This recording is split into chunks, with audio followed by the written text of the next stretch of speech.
Hey there, Earthlings. Thanks for tuning in to the Bardo Podcast. I'm your host, Tony Bardo, where we talk about health, happiness, and anything else that's important to us humans. If you haven't already, be sure to subscribe to the podcast by visiting thebardo.com or just click the little subscribe button wherever you listen to the podcast. Thanks so much and enjoy the episode. You're just funny. It's funny, the way you tell the story and everything. Funny how? Come here though. Yeah, he's crazy, see? Who are you? We interrupt this program to bring you a special report. Are you ready?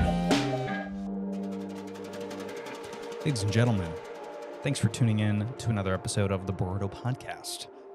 Today is a fun episode. No video on this episode, so if you are trying to watch us on YouTube, sorry about that. But this was a great conversation with Josh Dennis, who's he's actually the director of sport performance over at BioFit Performance, which is located in Oviedo, Florida. I'll leave all the links in the description below. But this was a really cool conversation. I think you're going to get a lot of value out of it, even if you're not too much into fitness, because we talk more about longevity of life, how to live a healthier lifestyle through not just working out, but eating correctly.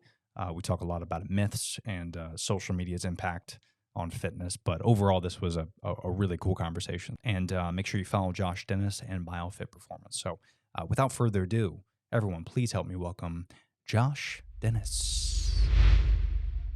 Yeah, he was telling me a little bit. You guys did a couple podcasts. Yeah, Right. we have.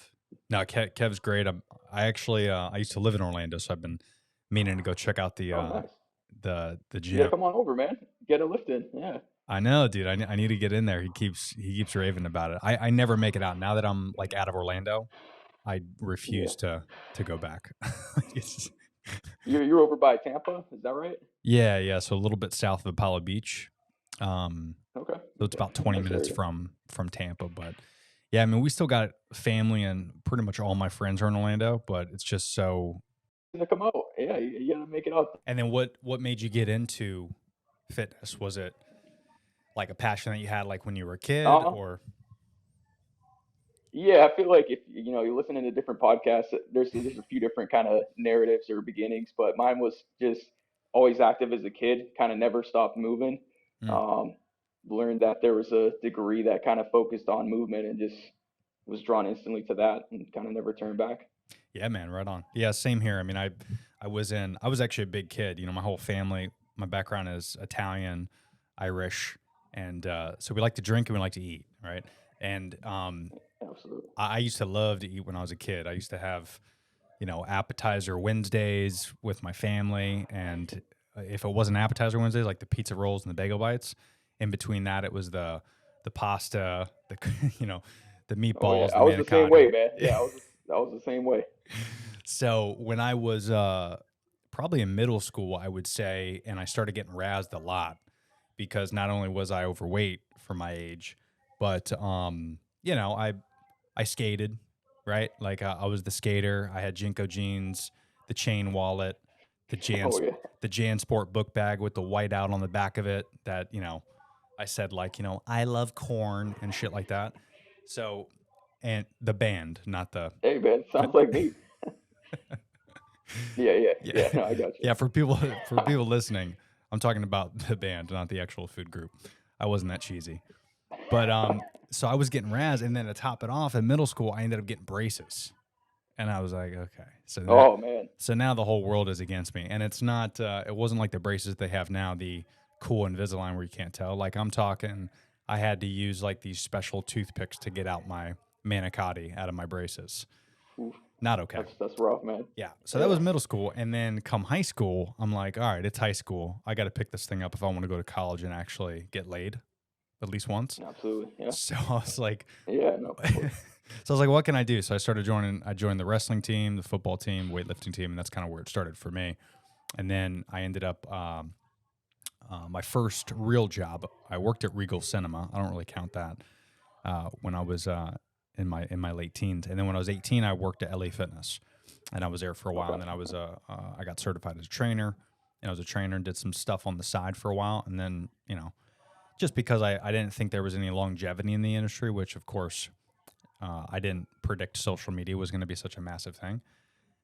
Because if that was the case, I probably would have done like Absolutely. I don't think any freelancing, of us did. like Yeah, just because it was, being a trainer, it's all based off your clientele, right? And back then it was, absolutely. we had to create like 3-day free passes, and I went B2B, and I would hand them out to friends and family and, local businesses around there just to try to get some clients. But, now with Yeah. social media, it's so easy because you could do a couple stories and a couple posts and do some stuff on the side. But, back then I was like, this industry, the fitness industry is probably going to die out. Let me get out of this and do something more like secure. So Yeah, that's yeah. when I left the industry. But little did I know, the fitness industry has since blown the fuck up massive in a big way, Yeah. right? Like how It's crazy is it's that? still a little bit of like a wild west, I would say, though. I mean, you don't. Sure. There's a lot of different avenues within an industry, but it's definitely social media has helped it expand tremendously for sure. Yeah. And Kevin and I were talking about this last time he was on the show, but it's interesting. I don't know if you're feeling it, but it's interesting that I have a lot of buddies that are still in the industry, and I've had a lot of people on the podcast that either are nutritionists or trainers, and they tell me, I'd be curious if you feel this, but they tell me a lot of social media is kind of not really hurting the industry, because I'm sure in some cases it is. But in terms of clientele, do you get people that come into the gym and they say, hey, this is great. Like I like this workout and I like what you're telling me, but on TikTok, this person told me this. Like, is your, Yeah, yeah. I you mean, know what I it's mean? Like, is that happening with your clients? Are they like questioning your methods based off of some bullshit influencer that they saw on social media? yeah, to some extent, definitely. Yeah, I mean, I Yeah, definitely would say it can be a blessing and a curse. sure. There's a lot of it's hard to provide context on social media, so Mm, yeah, a lot of times there might not even be context. They're just trying to get some likes, doing some crazy looking exercise, right. and the client doesn't know any better, and they're asking why aren't we doing this, or I saw this on this TikTok or something, and Yeah. it takes some explaining to them that why that might not be in their best interest long term, or you don't know what kind of editing that influencer might be using or anything like that. Right. Um, so yeah, you can see some crazy stuff sometimes. Yeah, that's gnarly. Yeah, I definitely I'm seeing it too. And I think my wife is guilty of it as well because she'll watch things and are you married, single, dating? Married, yep, yep. I was gonna say because Not married. yeah, I don't know if this is if your wife is the same way or maybe your wife is more trained than mine. But my wife my wife doesn't listen to anything I say when it comes to fitness or nutrition, even though I mean of course I'm not I lost my certification, I didn't renew it. This is years back, right? So but I keep up with it. It's not like I got certified and then became obese and ignored everything that I learned, Yeah, right? So I'm constantly adapting and evolving my methods and training, nutrition, all that. But my wife doesn't listen to me at all. She's like, if I tell her to do like core movements or this workout, and she tells me what her goals are, and I'm doing this, and I'm doing, you should eat this. You should. She's like, no. But then some influencer on TikTok, she's like, hey, oh no. they said I should eat this. I think I'm gonna do this, and I'm like, dude, I told you that like 6 months ago to do. What are you? But, Yeah, no, that's terrible, man. yeah, but I think it's out of spite, right? They don't listen. That's probably what it is. Yeah, yeah. Luckily, I mean, I think I'm in the minority where my wife will tends to listen and pay attention, but we see it with members and different clients all the time. Is Yeah, they don't want to hear it from probably who they should hear it from. They want to listen to somebody else. Yeah, that's so true. Yeah, and don't get me wrong, I'm kind of the same way as well. I mean, this podcast has made me more objective and open minded in things, but because back then when I was a trainer, like even fellow trainers, that were older than me, they would tell me to do something. I'd be like, no, this is how I do it. This is my method. And now we're realizing that, back, I don't know, 20 years ago when the food pyramid was invented, like we thought that was the thing, right? Like you're supposed yeah, to yeah, have this amount of bread and this amount of grains and all that. And then we're realizing, oh, it's just all a lie. Okay. But like if you, yeah. I mean, if you were a trainer 20 years ago, you probably followed that method, right? But now we're Yeah. realizing, You do what's currently the best practice, but 5 years down the line, it's probably going to be half backwards again. yeah. And are you seeing that a little bit with some new studies and research? Because I'm very analytical when it comes to that. I don't know if because I know BioFit is a little bit more of a prestige clientele. So your clients are probably putting a lot of effort and time into each one versus like just doing a lot of research. But are you seeing as you're training clients, you know, their perception a little bit on nutrition, particularly I'm curious about because I know that is also your background supplementation, but there's so many new studies and different things, primarily with rats, of course, but there's so many things that are coming out that are telling us that we need X amount of vitamin D, we need X amount of dietary supplements, or you need to get it from the food that we intake. But now we're realizing that the food in particular is so diluted with all the vitamins and minerals that, again, 20, 30 years ago, you were able to get from your food, but now it's everything's so processed, it's hard for us to get these vitamins and minerals. Yeah, I would say, a couple things come to mind based on what you just said there is I definitely see clients struggle, and I would say it's harder to kind of navigate, the nutrition stuff because you see so much contradicting information. Sure. Um, and especially for the layperson, I feel like it's even harder because again, like you said, a lot of research might be done in mouse models or some other model, so it gets taken out of context again. Mm. So if you don't have kind of that baseline of, how to really evaluate the evidence, if you're looking at it, they get lost in yeah, maybe this applies in extreme dose with mice, but it's not going to carry over to the dose you're taking as a human subject or something. That's right. So yeah, you see that quite a bit, and that can cause confusion for sure. Yeah. And then so you're a sports nutritionist, yeah? Correct. Yeah. So is there one particular, because I get asked this all the time, of course, and I always refer people to the current experts. Because for me, I mean, I practice a plant-based diet only because of health conditions. I'm forced to, Okay. especially again being Italian. It's kind of an insult. Like I'm spitting on the grave of my ancestors every time I have like broccoli, because I'm supposed to have like pasta and bread always. But are you seeing one particular model? I don't want to say like diet because I hate that word, but is there one thing in particular that you would recommend to people if they're wanting to change up their eating habits, maybe get results, within the month, and they can't work out that much and they're not able to hit the gym every day? Is there, something in particular maybe that they can implement into their regimen from a nutritional standpoint that's going to, help get them the vitamins and nutrients that they need, as well as maybe get results? Yeah, I mean, I would say for the most part, keep it simple. So, I mean, you can't go wrong with whole foods. Mm-hmm. Again, you're going to get the more processed you make that food, the more you're going to extract out of it nutritionally, potentially. Sure. So whether they're, I don't care what side of the spectrum, if they're completely carnivore or completely vegan, like whole foods either way is going to give you more nutrition. Mm.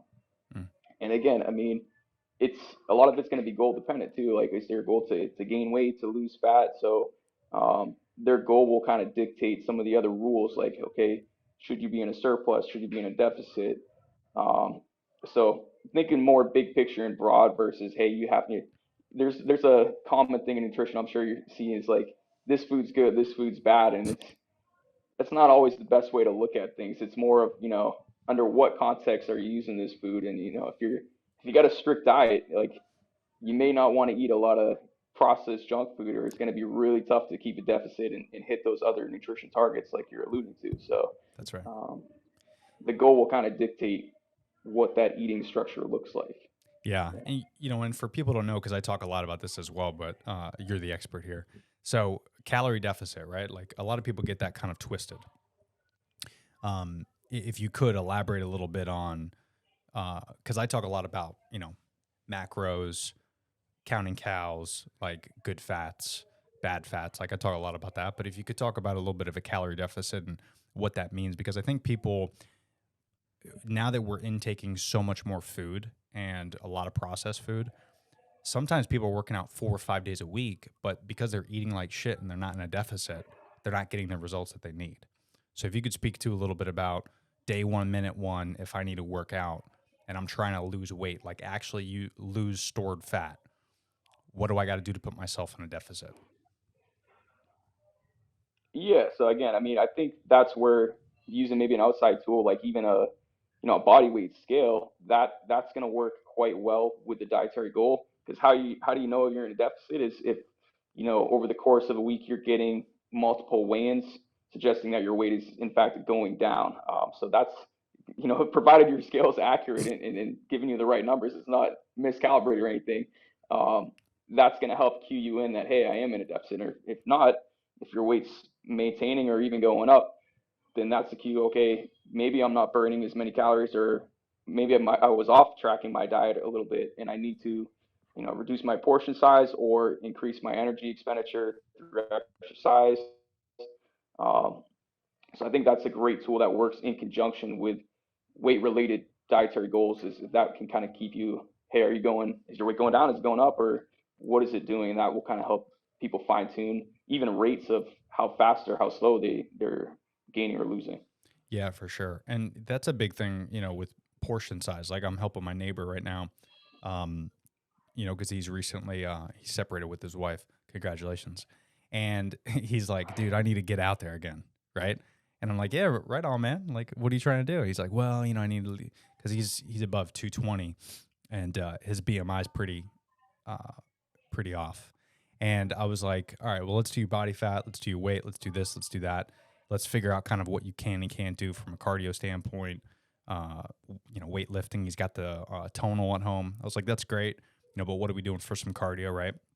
And then I'm like, all right, cool. After a couple weeks, we're trying to figure out what he can and can't do. And then now we're starting to break down nutrition. And again, if you're burning calories, let's call it 1,000 calories a day, right? And you're working out, but you're intaking 4,000 calories a day of just shit, you're gonna have a problem. Like, and that's where Absolutely. that's where people don't understand, to where you hate to calorie count. You hate it, of course, but you don't think of like calorie counting. Think of it like food counting, because now we're like, go to a restaurant right now, you and your wife. Let's go to a restaurant. Let's order a meal. What they put on your plate, that is as much calories, fats, proteins, carbs that you should eat in a day. No, for sure. Yeah. And people don't understand, especially because that's processed. So now let's cook it at home. Well, those big meals that you cook, those big plates, that's too much food. One thing that we always try to do in my household, especially when we have people over and stuff, is we use the small plates. That's good. Yeah. Because those big plates, like everyone, if you look at your cabinet, if you're listening right now and you got your earbuds in, just go to the kitchen real quick. Open the cabinet. Grab the plate. Those are sound effects. You grab the plate. I guarantee that thing is massive, and you fill that bitch up to the brim. And we get full. We get uncomfortable. Then the next day, we're still kind of carrying around that garbage that's in our belly, and we haven't fully digested it yet. Then we wake up and we try to work out, but we're like, oh, let's just intake a bunch of caffeine. That'll help. And then we intake a bunch of caffeine. We get all hyped up, and then we crash after our workout. And then now you don't want to do anything else. And then you stuff your face some more, right? Because your body's craving it because you just crashed from all that caffeine. And then we're just stuck in this vicious cycle. So it really all boils down to that food and the portion control. And I'm a big believer in, I do a lot of intermittent fasting. Again, only because I have to. But even the fasting that I do, it's just my break in my intestines. And when I start eating again, I'm still maintaining. It's not like I'm gorging. That's the thing people don't understand with intermittent fasting is sometimes if you do the fasting portion of it and you're going 16 hours without eating, that next meal it's going to be like 3,000 calories to the face. No, that's not how you do things. You want to have all the nutrition, those whole foods that you're talking about, and get those nutrients because you've been kind of starving your body for the past 16 hours. But that's the thing. It's all about portion control. Like, we don't need food as much as we think, and that's not our fault. That's the industry. I mean, they're the greedy pigs up top that are teaching it. Like, have you ever had an Oreo? Like, I get it. They're delicious. I mean, but it's we got to start thinking to ourselves, is it worth it? Is that little short satisfaction, is it worth that long-term work that you're going to have to put into it? you know? Yeah, no, that's a good way to frame it. It's easy to eat a cookie. I can eat a 500 calorie cookie in 15 seconds tops, right? And then it's going to take me half an hour to burn that off on a treadmill or something. So it can add up quick. Yeah. It's just not worth, it's not worth it. And, it comes a lot to, it has a lot to do with temptation, like don't put that stuff in your pantry, right? Don't, if you're, if you're trying not to Absolutely. drink anymore, if you're a recovering alcoholic, you probably shouldn't go to a bar with friends, right? Like, so if you're trying to lose weight and get results, you should be surrounding yourself with people that are like-minded, and you shouldn't have shit in your pantry that is going to be a temptation, because our bodies are going to crave that Oreo if it's in the pantry. But guess what? If it's not in the pantry, out of sight, out of mind. Exactly. Yeah, So, I mean, you're talking about changing the environment, which is huge, right? So putting yourself, creating easier opportunities or better habits by changing the environment. So it's one step removed now. If you did want to indulge or something like that, it can make it a lot easier. that's right. And it kind of makes those, I like doing that type of stuff because when you do find something, when you're able to have that cheat day, or cheat meal rather, not cheat day, but that cheat meal, it's even more satisfying. Like Yeah. I'm doing this thing now where I'll go like weeks without having any alcohol, sometimes like a couple months, and then I'll have like one glass of wine. Dude. It's the best wine you've ever drank right there, man. And that like $8 glass of wine got me fucked up. And I'm like, I'm the cheapest date in the you world. resensitize. Yeah. Hey, exactly, man. Yeah. So it's a double win in that regard. Yeah. So you gotta kind of treat food the same way as well. And I do want to get a little bit more into training and to fitness regimens, because nutrition I could talk about all day. But in terms of like a fitness regimen, what's your specialty? Do you have a specialty at BioFit, or what type of practice I do you mean, like? so yeah, I mean, good question. I would say the way kind of our membership's geared towards is what we call our strength or semi-private model, which is basically coached resistance training. So we do offer, larger group conditioning classes, but I would say, clients almost, I guess, kind of struggle the most to, hey, am I doing the right form on my squats? Or, I know what to do when it comes to weights in particular. So that's where we kind of emphasize more of our coaching talents, which because that kind of stuff doesn't necessarily come as intuitively as going for a walk or running at a certain heart rate. It can be harder for a client if they don't have a background in this kind of stuff to what constitutes a good program and how do I progress this, or is my form good. So that's, I would say, I guess, more of my specialty or more of the niche where I'm coaching more is the fine details of not only exercise technique, but also considering for this person, given their injuries or whatever their goals are, what is going to be the best exercise and what dosage, how many sets, what kind of loading scheme are we talking about, and how does that play into the rest of their week? How does that integrate with their diet or their cardio or something like that? So I would say specializing in the resistance portion, but also the program design and how to structure together, kind of bigger picture plans, and not just, hey, I'm here to work out, get a sweat on, but how does this workout tie into the next, that ties into the week, that ties into the, that end goal of adding 5 pounds of muscle mass, down the line. Yeah, man. Because I mean, that's kind of like that's the goal, right? Is like longevity. I mean, Yeah, it's cool to absolutely. look good, and when you look good, typically you feel good, and when you feel good, you get a lot of shit done, right? And that Absolutely. there is a big misconception of working out, and I think a lot of the Instagram models with the big asses and the juiced up dudes on the gram, they kind of ruin it for everybody, because you look at them and you're like, oh, that's working out. Ugh, I don't want that. I don't need to show my ass on Instagram. Really, Yeah. that's not working out. Working out is just kind of a term that we came up with somewhere down the line. Really, the term everyone should be using is lifestyle.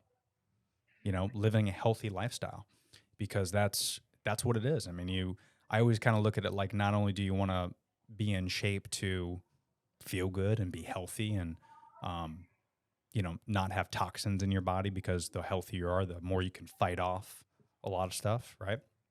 But also too, like, I look at it, if there's an apocalypse, like, I want someone that can help me move a couch. Absolutely. Like, I need to block my doorway from zombies. I need to make sure I have my spouse that is going to be healthy enough to help me defend off against these zombies. Like, we got to be prepared, back, like, if you cut me open, I bleed like instinctual, animalistic, primal behavior, because that's what we're all, men and women, that's what we're all bred from, is we're bred from this caveman defending itself against saber-toothed tigers. And the more we lose that, there's going to be danger in the world, and we got to prepare ourselves for that type of thing. Doesn't mean you have to be jacked up and ripped. It just means you got to be healthy. You got to be able to outrun a saber-toothed tiger if they come back. Absolutely. Yeah, you gotta be fit, man. You still gotta be fit to survive, right? You got to be, yeah, and that's physically, mentally. I always I talk a lot about that, just mental health, physical health, and then financial health. That's kind of all encompassing what my podcast is about. But that's one thing I really try to preach as much as I can, as just overall being healthy. Is it has to be a lifestyle. So that's good to know that that's kind of your main specialty, because I think that's important more than anything. Is if you do want to start working out, is it's all about form. It's all about, are you doing things correctly? You don't have to crank out 15 reps. If you're doing 10 solid reps and they're gorgeous and they're nice and slow and they're controlled, that's how you're going to get the best results, right? Yeah, I mean, form first always. I mean, we'll screen our members. I'm sure you've done in the past too. You want to make sure the movement looks good before you start introducing a load to it. We don't, what's one good workout that's gonna hit your back? You got a crazy sweat, but you had terrible form and you got hurt. I mean, you got to think long term again, longevity. So making sure it's something that's sustainable that you can do for the long run. That's right. And then, are you, for your clients in particular, do you have them start off doing a lot of body weight movements, or are you doing plyometrics, calisthenics? Like, what's kind of like step one for you?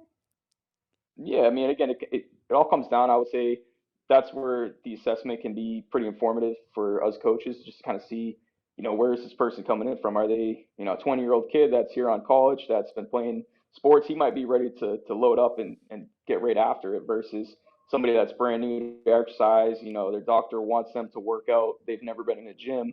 Um, it might look quite different there, where they're starting out again body weight or even assisted, using some type of support, holding on to a TRX handle, or something like that, where we're not adding any additional load other than a portion of their body weight.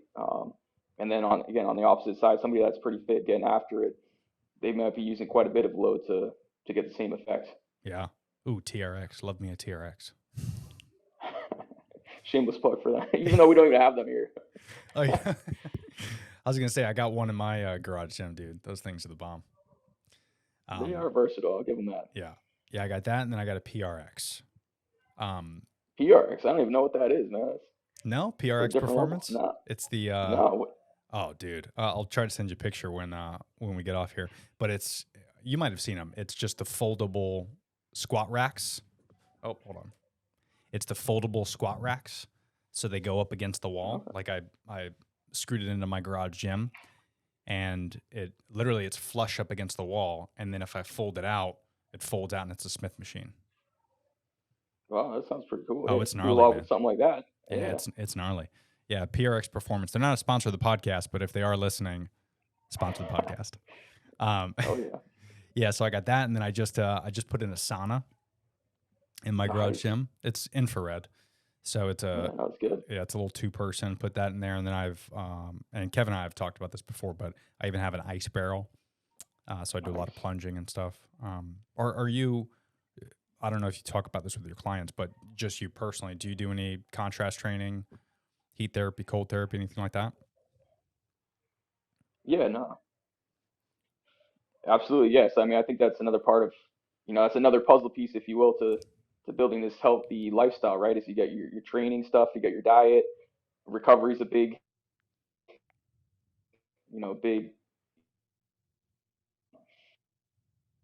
depending on kind of my phase of training or bout of, training period, then going to use that stuff even more. Yeah. Again, sauna, I would say I probably use a little bit more.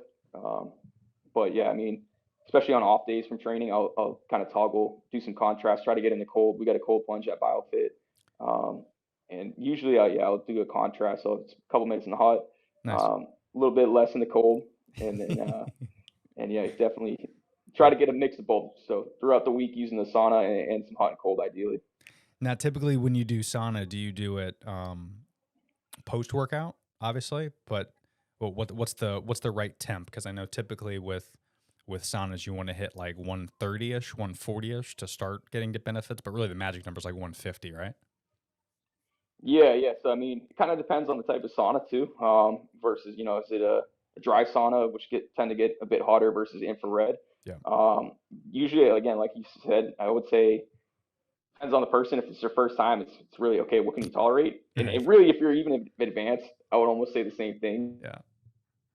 Depending on how much time you have to sit in there, but I usually preheat it, let it. I'll put it all the way up. We got the infrareds here at BioFit, so I'll let it heat up, and I try to spend at least 20, 25 minutes in there at a time if I can.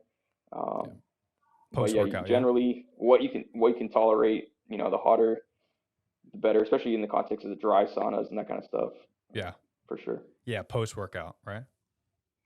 Mm-hmm. Yeah, or on an off day or something. I mean, maybe there's a benefit to using it as like a warm up. Maybe you sit in it for 5 minutes to kind of get the sweat going, get the sweat going before a workout. But typically, I'm just doing it right after the workout. Yeah, same. And then my off days, that's usually when I do my my ice baths. I'll do the max I've done was like 45 degrees for about 8 minutes, and that was the max though. But I slowly worked up to that over the course of a year. But I would do, because in Florida, a lot of people don't know. But yeah, I mean, that's pretty good. That's not bad. Yeah, it's 8 minutes. Is like, when I say 8 minutes, I'm like I'm a pussy when I'm at that 8th minute. Like after 5, I'm like really fighting. Like I don't know, man. See, I would almost differ a little bit. I feel like the first minute is the worst in my experience, and then after that minute or two, I feel like you almost get a little bit numb, and then you kind of you don't feel anything too much after that, and then you start maybe shivering or getting red, and it's okay, maybe it's time to get out of this thing for now. And that's, for me, that's that 8 minute mark. Like minute 1 is rough for sure, and especially the lower half, boys. And and sure. Then like 2 minutes, 3 minutes, 4, I'm good. I'm listening to a podcast. I'm doing my breathing. And then like at about, I know when it's 6 minutes, because I'm like, okay, this is too long. And then like I'm trying to count down like 7 minutes, and then like 8 minutes I got to get out. Like, but I got buddies that do 10 minutes, and I'm just like, I don't know how they do it. It's outrageous. Yeah, you got to work up to it. You got to work up to it. I don't think anybody's probably starting at 10. No, and definitely not recommended. I even tell people, unfortunately in Florida here, you can't really do this with cold showers because our water doesn't get that cold. But whether you have a sauna or not, I always started with hardcore workouts, really get my heart rate up going, get a good sweat going, and then hop right into a cold shower afterwards, as cold as it can go.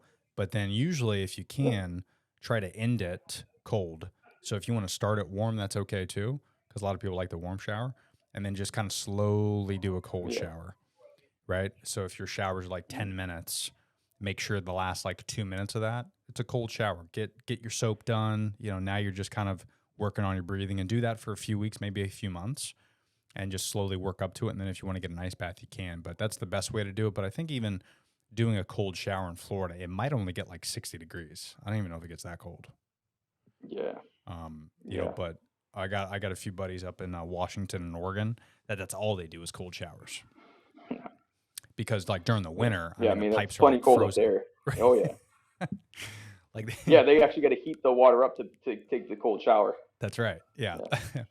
But like with us, I mean, I have my ice bath in my garage, and I have to spend like $40 of ice just to keep that shit cold, and I have to like hide it in the shade because just the humidity here in Yeah. Florida just melts it. But Yeah. all right, good, man. Well, I didn't even realize we're almost at an hour already. So what else? So contrast training, nutrition. Is there anything out there that just as a trainer, can you think to yourself, there's a misconception out there that maybe calls out to you and people are maybe soaked into, or maybe there's a trend going around that you don't necessarily based off your experience agree with? Is there anything that calls out to you there? Off the top of my head, I would say I think the industry as a whole is getting better on this. But not too long ago, and there still might be some individuals that are maybe have a misconception still. It's kind of like, hey, I'll sleep when I'm dead. So sleep, I think people are starting to realize like, okay, this is like the foundation of your health. If you're underslept, you're going to make poor nutrition choices, or your workout's not going to be what the intensity or the quality it needs to be. So I think people are getting better, but that's kind of an old, hopefully dying trend. Is this I'll sleep when I'm dead, or I only need 4 hours of sleep. I think thanks to some popular sleep books or in some research being published, we're starting to really see the value and importance of sleep for health. Dude, yeah, it's so true. I'm so glad you said that because I typically don't talk a lot about that, but that is just such an important part of physical health. And I am massively guilty of that myself. For whatever reason, I can't get more than 5 hours, consistently.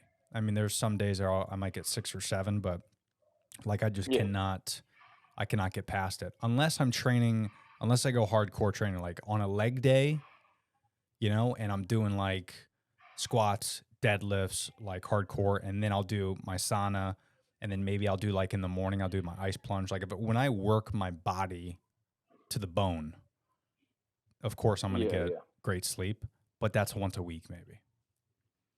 Gotcha. Like hey, at least you're aware of it though. That's yeah, and you're trying to get more, and you see the importance. Yeah, and it's been like that for years. I can't melatonin, magnesium. Like I'll do everything at night to try to counteract it, and I don't do caffeine that much. I mean, I do coffee in the morning, but I laid off energy drinks a long time ago. I used to work for a big energy drink company, so of course I was downing those, and I thought that's what it was. But I just think my mind is just a million miles a minute. Too active at night. Yeah, and I'm slowly kind of getting into meditation, and there's this cool app called Headspace that's pretty interesting that kind of walks you through like how to sleep, and but even still like that, the only thing I could think about when I get those noises or I get a narrator in my head is like I'm like, tomorrow I got to do this and I got to do that. Like I just can't. Yeah. Do you recommend? Can't shut down. Yeah, I can't shut down. I mean, I might not be the best one to recommend because honestly, I mean, getting 8 hours of sleep or more is easier said than done. So I kind of have, for me, it's sometimes the same issue is my head's not ready to go to bed when my body might be. I know, I don't know if you're familiar with like the Aura Ring. I use that to kind of monitor sleep and what I've noticed with that, I think at least for me, this is just personal anecdote, so I don't know how valuable this is going to be to the listeners, but there's definitely value in having the appropriate temperature at night. So I find sometimes for me, it's harder to kind of wind down if the apartment's a little bit hotter than I'd like it to be. So obviously, dimming the lights and trying to wind down, trying to meditate, that's going to be important pieces as well. But I think temperature could be something to explore. The other big one that comes to mind that you'll see cited sometimes too is sometimes I'm guilty of eating close to when I'm trying to go to sleep, and that's keeping my body elevated, trying to digest and stuff. So Sure. And again, that could be why my mind's still racing because it's still kind of everything's still turned on. Yeah. So that could be something. I don't know if that's going to calm your mind, but that might help. I think get you into sleep faster. Yeah. Temperature actually, ironically, especially because we've been talking about contrast therapy for the past 15 minutes, but yeah, temperature. I didn't really think about that, but that makes a lot of sense now that you mention that, because I think I remember reading somewhere that like 68 or 70 It might be 68. It's like the correct temperature for the body to shut down. I think it's even lower than that. Yeah, I think there's a window. I want to say it's even closer to 65, but I do think there is like some You might be right. individual variability. Yeah. Just in terms of But like yeah, studies it's and probably cooler. yeah, there was like a study done of I don't know 100 applicants or something like that, and they tested a bunch of temperatures, and I think that was at like 65 to whatever, but that was the core. And I'm definitely not at that, only because I'm such a Jew when it comes to like the AC. Like, Setting the thermostat. yeah, I mean, you know, Yeah. my wife is the typical woman that likes to have her temperature at 75 during the day, and she'll have her little blanket on and all that. But me, I'm like, I want it 70 during the day. But then at night, I'm like, well, because it's 8 or 9 hours, I don't want to crank it to 65 because I'm worried about my electric bill. But I think it might be better to maybe crank out 75 all day inside. And then when you sleep, get that bitch down to 65. And because that's the most important, right? Yeah. It's not really important during the day because you're out and about. You can keep the windows open. You go outside. You can take a cool shower. Like there's a lot of things you could do to lower your temperature. And maybe that's what I need to start doing because that needs to be top priority, I think. And they're starting to realize that in terms of longevity of life as well, right? Because this is when your body's able to repair. This is where your mind can actually rest. People don't understand your mind is still going 24/7, but it's doing so much work during the day. It's communicating to the gut, and vice versa. It's communicating to the stomach. Everything is going up and down the mind. Like imagine just a treadmill constantly going all the time, and then at night is finally a chance for it to relax and get recharged the next day. And there's a lot of truth to that because there's a different, I don't know what the hours is, but for me in particular, like I said, I only get 5 hours, but I'm up 5-6 hours. Like I'm ready to rock and roll. Like I'll do 3 podcasts, I'll work, like I'll do a bunch of stuff all day, and then I'll work out and all that. But then if I get like 4 hours, I'm like a different human. Like I'm an asshole. Yeah. I'm non-productive. My wife says, "Hey, what do you want for breakfast?" And I'm like, "I don't know, whatever you want." Like, but if I get like 5 or 6 hours, I'm like, "Babe, I got your breakfast." Like I'm on crack. Like I'm ready to go. It's weird. Like a lot of people have those numbers. You could probably I think agree, about man. it. Like it's a very short. Yeah, there's like a fuse. threshold, man. Like it's a short fuse for sure. Yeah. And sometimes like naps help as well. They help me anyway. But it's weird because a 30-minute nap is like money, but an hour nap and you're like your day shot. Yeah. Like Yeah. You gotta naps. You gotta be careful with. Yeah, you gotta time it right, or else you wake up worse than you went to sleep at. yeah, there's always a threshold for sure. Well, good, man. This was good. Was there anything else that maybe the listeners can benefit from? Anything that we should chat about? I think we covered the big rocks, really. I mean, again, as far as health, I would say prioritizing like we've been talking about, right? So, things like sleep, the recovery aspect of stuff. Obviously, exercise is going to be a big part, and nutrition. Those are going to be the 3 biggest pillars in my regard. And I guess the overarching one, which we've kind of discussed too, is just behavioral change, like having that environment. So how is your environment structured for you to be able to get to sleep or to be able to train or to be able to eat? So I think that's kind of the overarching theme of those big pillars, I would say. But yeah, those are going to be where people should invest most of their time and efforts versus, I mean, you could talk about supplements and, there are some good ones, but if you don't have those other big pillars in order, you're kind of wasting your time trying to out supplement a bad diet or undersleeping or anything else. Yeah, that's so true. And for me, I mean, I could talk about all of those different pillars constantly with you. So, but I want to be conscious of your time because it sounds like we're clinging and clanging back there, and fitness is the most important thing. So I don't want to take too much of your time there.